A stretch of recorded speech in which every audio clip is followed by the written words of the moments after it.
The sound of a $200 bottle of Dom Pérignon exploding on tile didn't scare me as much as the look in my sister Cassie's eyes. She just shrieked that my black wheelchair looked like an ugly lump of coal, ruining her perfect engagement photo. Then she shoved me straight into the glass tower of champagne, blood mingled with sparkling wine. I couldn't move my legs to get up, but Cassie miscalculated. She never noticed the elegant woman who just crossed the lawn and dropped to her knees beside me, hands moving to stabilize my neck with the crisp, economical touch of an expert. Dr. Helena Kingsley, the groom's aunt, and the same neurosurgeon who had drilled 8 screws into my spine 24 months earlier. This time Dr. Kingsley wasn't wielding a scalpel. She was about to wield the law. But I'm ahead of myself. To understand how a biological sister could be that cruel, you have to go back an hour, when the wrought iron gates of Magnolia Springs Botanical Garden swung open and revealed Cassie's particular vision of heaven. Pink roses, mint green hydrangeas, and creamy lilies spilled from every surface. Gossamer ribbons spiraled up white columns. A string quartet played something baroque and expensive beside a marble fountain. Cassie's idea of perfection. And I was about to become the single black smudge on her flawless canvas. The dress code on the invitation had been specific in looping calligraphy. Spring pastels only. Baby pink or mint green. No exceptions. I'd played along.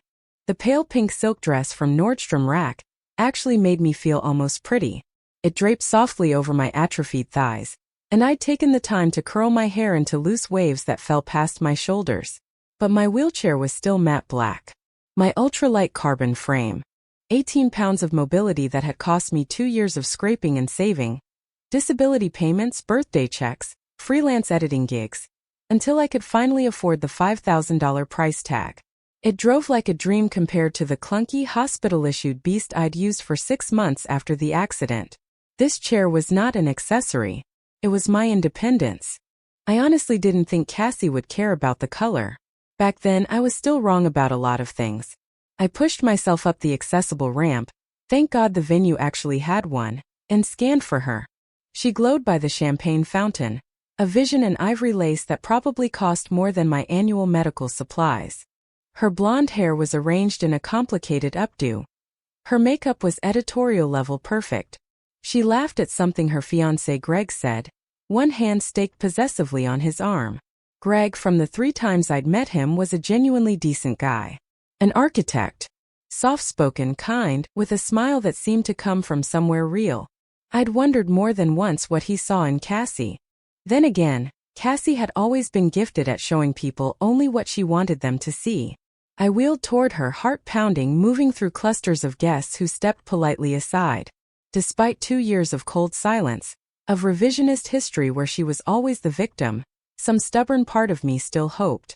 Still believed the girl who used to braid my hair before recitals and sneak me cookies on mom's pre-performance diets was buried somewhere inside her. Cassie, I called, forcing cheer into my voice. She turned. For half a second, something flickered across her expression. Annoyance? Disgust. Before she smoothed it away. Matilda, she said. You made it. The way she said it, like she'd expected me not to. Or wanted me not to. I swallowed hard and held out a small gift box wrapped in rose-patterned paper. Inside was a pair of vintage pearl earrings I'd hunted down through countless estate listings and antique shops. Years ago, before the Jeep and the tree and the fusion surgery, Cassie had told me she loved vintage pearls because they reminded her of Grandma's wedding photos. The pearls that had vanished when Grandma died. To buy them, I dipped into my emergency medication fund. The account that existed because insurance never covers everything. But I wanted to give her something that said, I still love you, even if you've made it clear you don't love me back. I waited for a smile, or at least a thank you. Cassie took the box between 2 fingers, like it might stain her, flipped it open and glanced at the earrings. Second hand, she said like a diagnosis. It looks old. This doesn't match my Vera Wang at all. She set the box down on a cocktail table without another look and turned back to her phone. Her thumb started scrolling, checking her engagement announcement likes, no doubt. Something clenched inside my chest, that familiar squeeze I recognized as hurt. I forced the tears down. I'd been trained my whole life not to rock the boat. Don't upset your sister, Matilda. She's under a lot of stress. Be the bigger person. She didn't mean it that way. Except she always did. That was when her gaze finally dropped to my wheelchair. Her entire face changed, annoyance sharpening into open hostility. "What is that?" she hissed, stepping closer. "My wheelchair," I said slowly, thrown by the venom in her tone. "Cassie, you know that pitch-black chair looks like the Grim Reaper in the Garden of Eden," she whispered, leaning in so only I could hear. Her breath smelled like champagne and spite. "You did this on purpose, didn't you? You just couldn't let me have one perfect day." "Cassie, I didn't. This is my chair, I need it to." But she was already stalking toward the service station where linens were stacked. I watched as she yanked a spare tablecloth, white pristine, snapped it open with a vicious flick, and marched back, fabric billowing behind her like a cape. "Cover this pile of junk. Right now," she said. Before I could answer, she tried to drape the cloth over my legs, over the chair. As if I were an ugly piece of furniture that didn't match her aesthetic. As if my body was something shameful she needed to hide. For the first time in 2 years, 2 years of accepting blame for an accident I hadn't caused, of enduring her cold shoulder and barbed comments and altered versions of reality, I pushed back. I grabbed the cloth and shoved it aside. No, such a small word. Such enormous consequences. Color flared high on Cassie's chest and neck. She yanked the tablecloth out of my hands, muttered, "Ungrateful bitch," and stalked away. For the next hour, I watched her work the crowd from the edge of things. She turned up her charm to maximum wattage, whispering in ears, sending glances in my direction. I'd seen her run this play before. Control the narrative before anyone else can. Later, I'd learned the script she'd been feeding people. That I had Munchausen syndrome. That I loved that chair because of the attention. That the accident wasn't as bad as I made it sound. That I was dramatic, jealous, determined to steal her spotlight. And some of them believed her. The party flowed around me like a stream around a stone. Guests veered, smiled awkwardly, then passed on. I parked near the rose garden and watched Cassie float from group to group, pastel and perfect. Once Greg caught my eye and started toward me. Cassie intercepted him with surgical precision, looping her arm through his and steering him toward an older couple at the fountain. I wondered what version of the accident he'd heard. Whether he knew she'd been driving. Whether he knew about the text, the curve, the tree. An hour in, a photographer appeared, beard, man bun, expensive camera. He set up by a raised platform draped in peonies. "Family photos," Cassie called, voice cutting through the music. "Everyone gather." I stayed where I was. Maybe if I stayed still enough, she'd forget about me. She didn't. She spotted me and beckoned sharply, that fixed hostess smile pinned to her face. I wheeled over slowly. Our parents hovered awkwardly. Greg's parents looked polished and mildly bewildered. Aunts, uncles, cousins slotted themselves into place. At the far left, a pink-ribboned banquet chair waited. High back. No arms. The kind of thing you needed core strength to sit in. The kind of thing I categorically could not use. "Matilda," Cassie cooed, voice syrupy for the audience. "Move the wheelchair somewhere else. Sit in that chair. I want this photo to be uniform." Everyone watched. The photographer had his camera raised. Mom's expression read, "Don't you dare cause a scene." Dad studied the floor. "Cassie," I said quietly, "you know I have a T10 spinal injury. I can't balance in a regular chair. I'll fall." I'd had this conversation so many times it should have been scripted. T10 complete means from around my navel down I have no movement, no sensation. No abdominal muscles, no hip control, nothing to catch myself with if I tip. Sitting unsupported is less chair, and more tightrope with no pole. Cassie's smile didn't budge, but her eyes flashed. "You're just good at ruining things," she murmured, still fake sweet. Then lower, venomous. "You're jealous because I'm getting married and you're a cripple. Right." The word landed like a slap. Not because I hadn't heard it before, but because I'd never heard it from her. "Stand up, you fake," she hissed and grabbed me.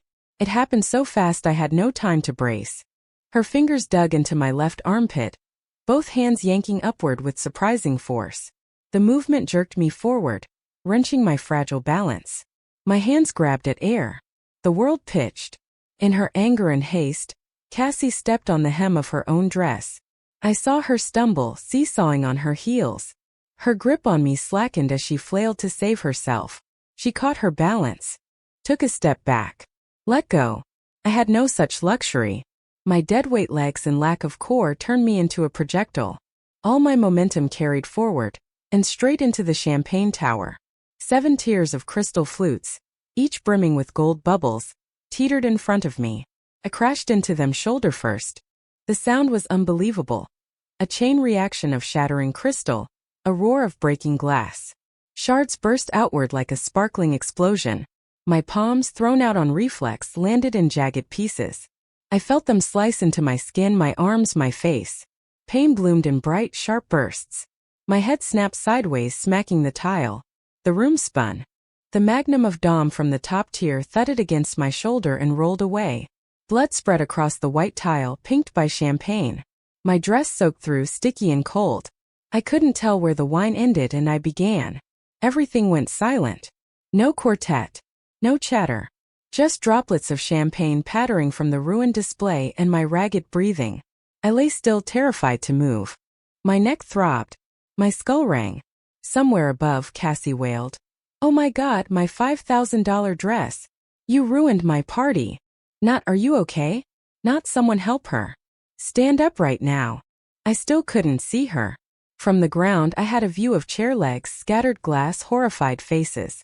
But her voice cut through everything. Zero concern except for herself, for her party, her dress, her optics. Someone gasped. A few people started forward. "Stop. Nobody touch her." The voice was female, calm, carrying authority that brooked no argument. Through my blurred vision I saw a woman drop a Gucci bag onto the grass and push past a waiter.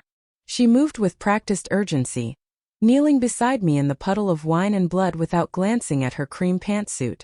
Her hands framed my head, firm but gentle, locking my neck in place. "Listen to me," she said, voice level and professional. "Don't move. Don't turn your head. I'm going to hold you steady until the paramedics arrive, okay?" I knew that voice.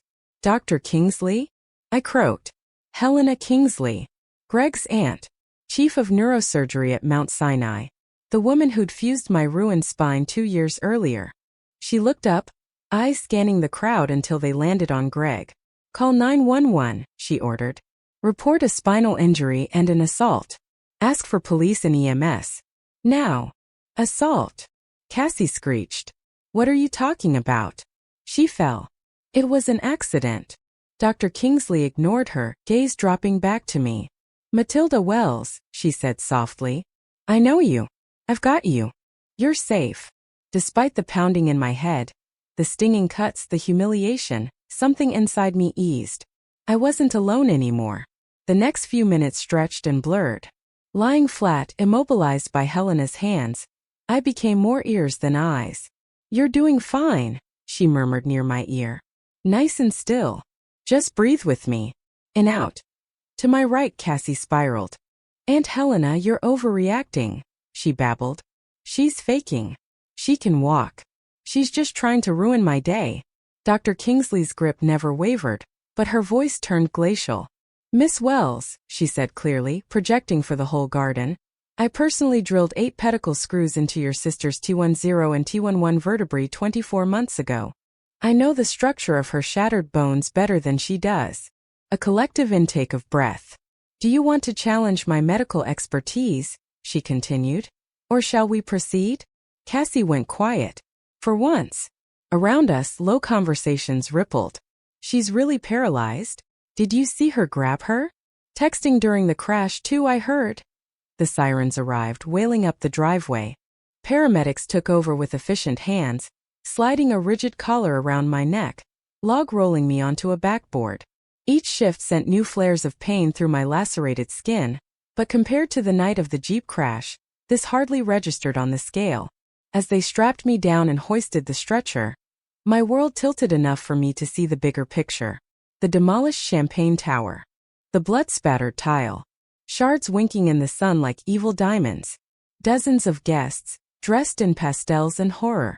My parents huddled together, faces waxy. Greg's parents clustered with him, his jaw tight, eyes fixed on me. And Cassie, my sister, standing there with mascara streaked, her $5,000 dress dripping with champagne and a few gratifying flecks of my blood. 2 uniformed officers had arrived with the ambulance. One, a woman with her hair scraped into a bun, approached Cassie with a notebook. "Ma'am, we need to ask you some questions about what just happened." "It was an accident," Cassie cried. "I was just trying to help her up for a photo. She's my sister. I would never." "I saw what happened." An older man in a gray suit stepped forward. I recognized him vaguely from the earlier introductions, one of Greg's business partners. "I was standing less than 2 meters away," he said. "My name is Lucas Chambers." "I clearly saw her," he nodded at Cassie. "Grab her sister with both hands and yank her out of the wheelchair. That was not a stumble. That was deliberate." The female officer's face hardened. She tucked her notepad away. "Ma'am," she said to Cassie, "given the witness statement and the victim's injuries, you'll need to come with us to the station for questioning in an assault case." "What?" "No." Cassie backed away. "You can't do this. It's my engagement party. Greg, do something." "Stop resisting," the officer warned, reaching out. Cassie twisted, trying to bolt toward the house. The second officer moved in. In seconds they had her spun around, wrists cuffed. She started to sob big ugly wails that left tracks through her foundation. The perfect dress, the perfect hair, the perfect image, all ruined. The crowd parted as they marched her toward the patrol car. No one touched her. No one tried to intervene. Most importantly, Greg stayed silent. He didn't object. Didn't argue. Didn't plead. He and his parents turned their backs. Strapped to the stretcher, I felt something new stir in my chest. Not triumph. Not exactly. Just relief. For 24 months, Cassie had been insulated by the family narrative. Mom and Dad's constant refrain of "keep the peace." Their insistence that my pain was less important than her comfort. Their enforcement of my silence. But this was public. Witnessed. Documented. This finally was real. Dr. Kingsley climbed into the ambulance with me, cream pantsuit stained crimson. "I'm riding along," she informed the paramedics. "And we're going straight to County General. Tell them I'm on my way and I want CT and MRI ready." The doors slammed. Sirens wailed. I closed my eyes and let myself exhale. She wasn't untouchable anymore. 2 days later, I lay in a private room at Charleston County General, a concussion bracelet on my wrist and about 30 stitches holding various parts of me together. The scans had been mercifully clean. No new spinal damage, just superficial injuries and a solid concussion. Dr. Kingsley had leveraged every ounce of her clout to tuck me away from the press. Because there were press. Society Bride assaults disabled sister at engagement party had become the headline du jour. Someone's phone video, shaky but conclusive, had hit local news and then the internet. They blurred my face. They hadn't blurred Cassie's. By all accounts, the internet hated her. Strangers were calling for blood. I should have felt vindicated. Mostly I felt exhausted. When the door opened, I expected a nurse. Instead, Greg stepped in looking wrecked. "Matilda," he said hoarsely. "I am so sorry. I didn't know." I believed him. Greg had many qualities. Deceit wasn't one of them. If he'd known, it would have been written all over his face this whole time. "She told me you were drunk," he went on, dragging a chair closer. "That you drove into a tree. That she begged you not to. She said you blamed her to dodge responsibility." The sanitized story. The one I'd heard my own parents tell. "I wasn't drunk," I said quietly. "I don't drink. Ballet dancers don't." Greg's eyes dropped to his hands. "I know now." The door opened again. Dr. Kingsley walked in holding a manila folder. She'd traded her ruined suit for crisp slacks and a blouse, but she still radiated contained fury. "Good," she said, seeing Greg. "You both need to hear this." She laid the folder on the bed and pulled out several pages. "These are the records from your surgery, Matilda, and the police and toxicology reports from the accident." She handed one sheet to Greg. "This is your sister's blood alcohol level at the time of the crash." Greg scanned it. His mouth tightened. 0.0, he read. "Completely sober." According to the police, the driver, Cassandra Wells, was texting, Dr. Kingsley said. "She lost control on a curve. Matilda was the passenger." She never touched the wheel. Greg's head snapped up. Cassie was driving? Yes, I said. She was texting her ex. You know, the one before you. They were fighting over whether they were on a break. I told her to stop. She didn't. I could still see that night with unnerving clarity. The glow of the phone lighting her face. My repeated. Cass watched the road, her flippant. Relax, Maddie, I've got this. The sickening spin of the Jeep. The flash of bark. Then pain and darkness and the sterile white of the ICU ceiling. Why didn't you tell anyone? Greg whispered. I tried, I said. When I woke up post-op, I told my parents exactly what happened. They said it would ruin her life. That insurance would come after her. That she could go to jail. They told me if I loved my sister, I'd protect her. So I said I'd been driving. I said I lost control. Greg swore under his breath. Your parents coerced her into lying, Dr. Kingsley said plainly. That's fraud. On top of everything else. She snapped the folder shut. What Cassie did at the party was assault, she continued. What your parents did 2 years ago was cover-up. The statute of limitations hasn't run. Greg stared at nothing, clearly replaying his entire relationship in his head with this new information. The door burst open without a knock. My parents swept in like a storm. Matilda, Mom sobbed, grabbing my hand, her grip too tight. Thank God you're all right. Dad positioned himself at the foot of the bed, jaw set. We came as soon as we heard, Mom said. They hadn't called yesterday. Hadn't visited. But now that Cassie needed something, here they were. We need a favor, Dad said bluntly. It's important. There it was. Matilda, you have to drop the charges, Mom pressed. Tell the police you slipped. Tell them Cassie was helping you. Dad added. If you don't push this, they'll release her. No trial. No prison. I felt a grim kind of calm settle over me. She assaulted me, I said. There's video. And witnesses. People misinterpret what they see, Dad argued. It all happened so fast. The truth is malleable. I let my shoulders sag, playing into their assumption that I was overwhelmed, out of my depth. Mom, Dad, I said softly. This isn't only about me. The state filed the charges. There's video, medical reports, witness statements. The DA doesn't need my permission. Technically true. They didn't understand that nuance. They still thought everything was negotiable if you just pushed the right person. We understand, Mom said quickly, smoothing my blanket with faux tenderness. You're tired. We'll let you rest. No questions about how I felt. No apology. Just a failed attempt to recruit me, followed by a quick exit when it didn't work. After they left, Greg looked stunned. They really thought you'd lie for her. Again. After everything. They always do, I said. Dr. Kingsley had moved to the window. She pulled out her phone. Richard? It's Helena. I need you, she said. We have an assault case, the Magnolia Springs incident. Yes, that one. There's an eyewitness, a Mr. Lucas Chambers. I want him fully briefed on his rights, protections, and what constitutes witness tampering. She hung up. They're going to try to lean on him, she said. I'd rather they regret it. Greg swallowed hard. You really think? I know your parents, I said. They're already planning it. By afternoon, Greg returned looking grim. Your parents came back, he said. The security guard turned them away, Helena's orders. So they waited in the lobby to talk to me instead. What did they want? I asked. They wanted me to reach out to Lucas, he said, anger sharpening each word.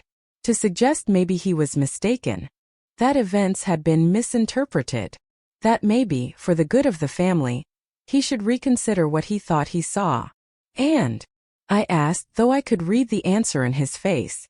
I told them if they ever contacted me about something like that again, I'd report them myself, Greg said.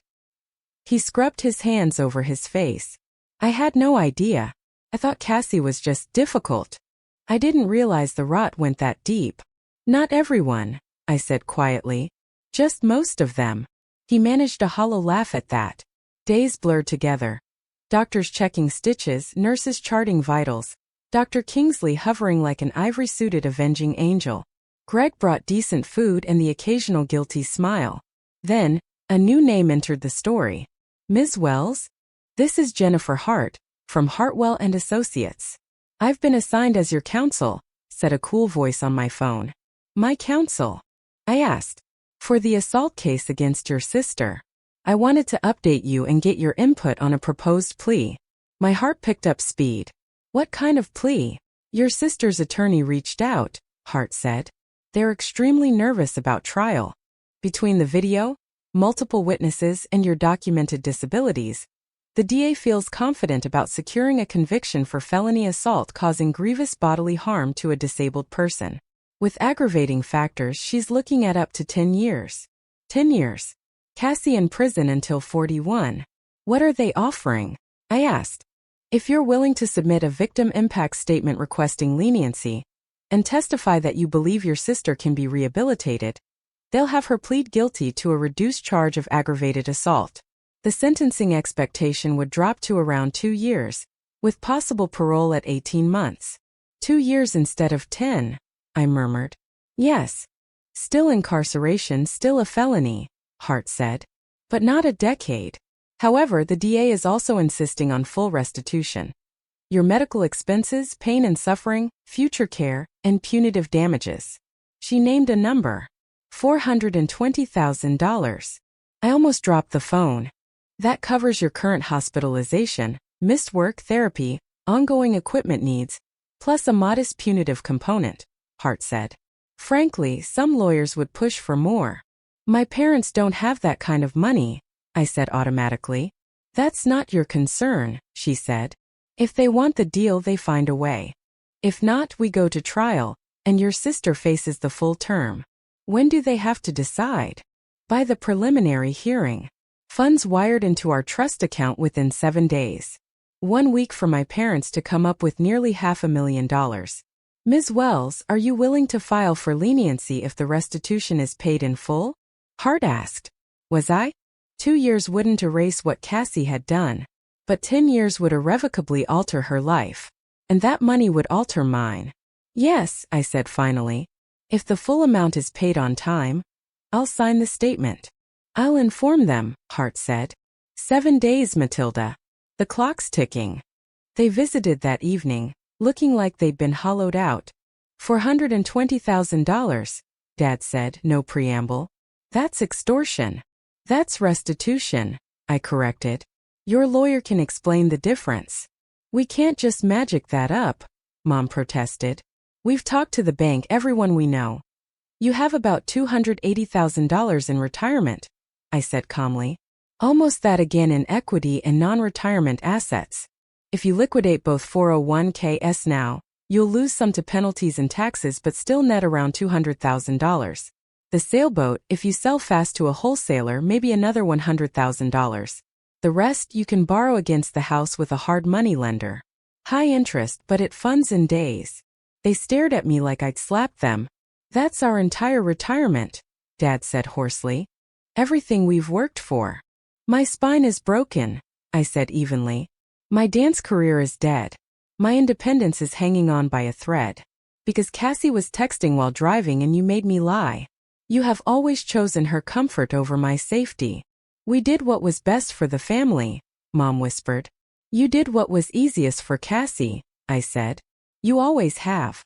Now you decide what matters more. Preserving your nest egg? Or keeping your daughter out of prison? Dad's face darkened. You're really going to do this?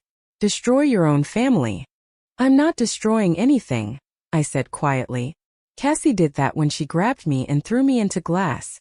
I'm just refusing to lie about it anymore. I laid it out plainly. You pay, I sign. She does 2 years instead of 10. That's the offer. You'll have us destitute, Dad spat. Working until we die. No boat. No cushion. You'll still have jobs, health, a paid-off house, I said. That's more than Cassie left me. Mom's tears this time looked real. How can you be so cruel? I learned from experts, I said. They left, too stunned to answer. The next week crawled. I stayed in the hospital under the thin pretense of observation, mostly because I had nowhere else to go. My old third-floor walk-up was off-limits now. Living with my parents was unthinkable. Greg came daily. He'd formally ended the engagement and moved back in with his parents. They, in turn, offered to help me find accessible housing. Helena kept me updated. Cassie was out on bail, staying at my parents' house, breaking things and screaming. On day 6, Hart called. "They're liquidating," she said. "Your father cashed out both retirement accounts this morning. They got pennies on the dollar for the boat at a salvage yard. And they signed a high-interest equity loan this afternoon." "Will it be enough?" I asked. "Barely," she said. "If the wire clears." On day 7, I watched the clock on my phone. The cutoff was 5 p.m. At 4:47, Hart called. "The funds have landed," she said. $420,000 in full. I exhaled slowly. "I'll draft your impact statement tonight," she added. "We'll review and sign tomorrow. Plea hearings Friday." 2 days later, Cassie stood before a judge and pled guilty to aggravated assault. She was sentenced to 2 years in state prison, eligible for parole at 18 months with good behavior. My statement was read into the record. I wrote about pain, betrayal, a lifetime of being the family scapegoat. I also wrote that I didn't want her life destroyed, that I hoped she'd actually use this time to change. I watched via secure video feed from my hospital bed. Cassie's expression when the sentence was read went from shock to something like horror, and for a flicker of a second maybe genuine shame. My parents sat behind her, devastated. Greg sat at the back. When it ended, he looked straight into the camera and nodded once. "Goodbye. Thank you. I'm sorry." The restitution hit my account. I paid off my medical debts. I leased an accessible apartment with an elevator and wide doors. I set up a medical trust for future equipment and therapies. Then I did the one thing I'd always been afraid to do. I went no contact. I blocked their numbers, returned their letters unopened. When they showed up at my new building, the doorman turned them away. They had made their choice. Over and over. Now I was making mine. 18 months after the gavel fell, I'm sitting on a sun-soaked beach on the Côte d'Azur. For the first time in 42 months, I don't feel like I'm drowning. The Mediterranean stretches blue and impossible to the horizon. Warm sand presses into my left palm, the one braced against the side of my chair. The same matte black carbon chair Cassie once tried to hide under a tablecloth shines in full sun now. I'm done hiding.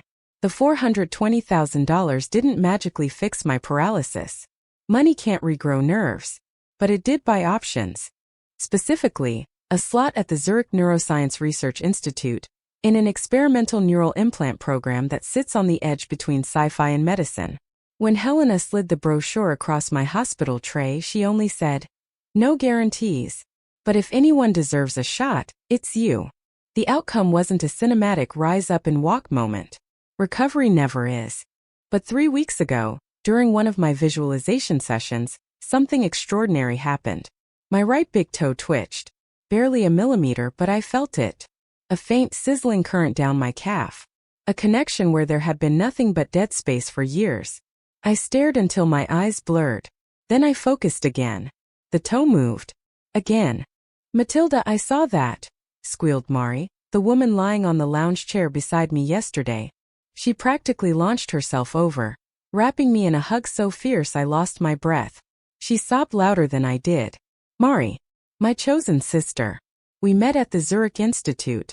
She'd been volunteering there, helping disoriented foreigners navigate a cold, efficient medical system, translating German jargon, sneaking in contraband pastries. Her own sister had been paralyzed for 10 years before dying from complications. "You remind me of her," Mari told me once. "Same stubbornness. Same bad jokes about wheelchairs." For me, Mari slid seamlessly into a role I'd never realized I'd been missing. The loving, protective sister Cassie never managed to be. Now she's here on the French coast with me, sipping espresso under an umbrella. I can feel her gaze flicking over whenever I tense in concentration. My phone buzzes in the bag hanging on my chair. I consider ignoring it. I've gotten excellent at ignoring things that don't serve me. Curiosity wins. An email from Mom. No subject. Just an attachment. A photo of a handwritten letter. The writing is Cassie's. Catholic school cursive, still perfect even after 2 years behind bars. According to Mom's brief note, Cassie was released for good behavior last week. She refused to move back in. She's in some small Midwestern town, waitressing at a bakery, living above a hardware store. I opened the image and read, Matilda, I'm sorry for taking your legs and your life stream. I don't expect you to forgive me. Prison showed me how terrible I was. I'm learning how to be a decent human being from zero. Live well. Cassie, I read it again. Then once more. My chest feels light. Not because of the apology itself. Cassie's words were always prettiest when she wanted something. But because I realize, with a clarity as bright as the French sun, that I just don't care anymore. The resentment that used to sit in my ribcage like a hot coal is gone. There's no urge to answer. No fantasy of confrontation or reconciliation. No desire to rewind or rewrite.